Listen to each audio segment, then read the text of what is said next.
बिस्मिल्लाहिर्रहमानिर्रहीम। अस्सलाम वालेकुम वरहमतुल्लाहि वबरकातुहू। दोस्तों, क्या हाल है? उम्मीद है कि अल्लाह के फजल करम उसके रहमत से आप ठीक होंगे। देसी हिकमत टिप्स चैनल के साथ मैं आपकी खिदमत में हाज़िर हूँ। आज हम एक ऐसी बूटी का जिक्र करेंगे जो मुख्तलिफ अमराज के लिए बहुत ही फ़ायदेमंद है। ये बूटी पाकिस्तान, हिंदुस्तान वगैरह में पाई जाती है। इसकी काश्त भी की जाती है और ये ख़ुद साख्ता बूटी भी है।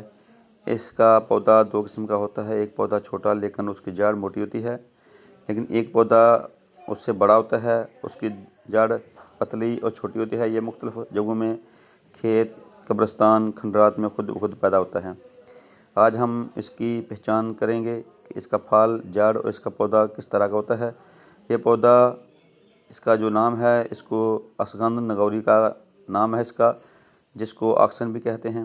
ये आजकल इसके बहुत से पौधे मिल जाते हैं। इसके पत्ते आक के पत्तों से बिल्कुल मिलते जुलते हैं। इसका फल, जड़, पत्ते मुख्तलिफ अमराज के लिए इस्तेमाल किए जाते हैं। आज हम आपको इस जड़ से दो अमराज का इलाज बताएंगे। पहला इलाज है कब्ज़ को उम्मुल अमराज भी कहा जाता है। इसके बायस सैकड़ों दीगर किस्म की बीमारियां मरीज़ को लग जाती हैं, लिहाजा इसका जल्द इलाज करना चाहिए। आज हम आपको कब्ज़ के मतलब बताएंगे कि आपकी कब्ज़ किस तरह ख़त्म हो सकती है। आपने करना क्या है कि असगंध नगौरी को लेकर आपने अच्छी तरह इसको कूट कर इसका आपने सफ़ू बना लेना है। रोज़ाना आपने शाम को सोते वक्त 3 माशा गाय के दूध के साथ मरीज़ को खिलाएं। इंशाअल्लाह अल्लाह के फजल से अजाबत बआसानी हो जाया करेगी और कब्ज़ जाती रहेगी। इसको ज़रूर इस्तेमाल करें। बड़े भी इस्तेमाल कर सकते हैं, इसको बूढ़े भी इस्तेमाल कर सकते हैं, नौजवान भी इस्तेमाल कर सकते हैं। ये बहुत ही सस्ता नुस्खा है।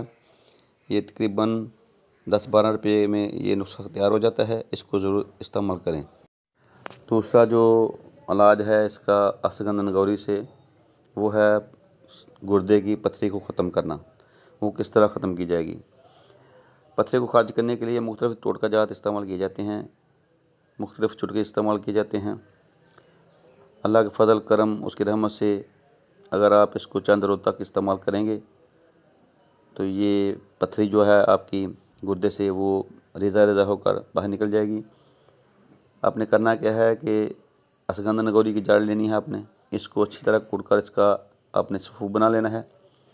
रोज़ाना पथरी जो वाला मरीज़ है उसको आपने 9 माशा खुराक लस्सी के हमरा आपने खिलानी है। इंशाअल्लाह अल्लाह के फजल करम उसके रहमत से थोड़े ही दिनों में पथरी जो है वो खारिज हो जाएगी। आपका गुर्दा बिल्कुल साफ़ हो जाएगा।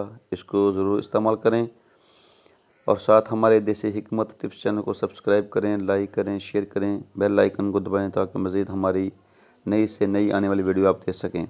अस्सलाम वालेकुम वरहमतुल्लाहि वबरकातुहू।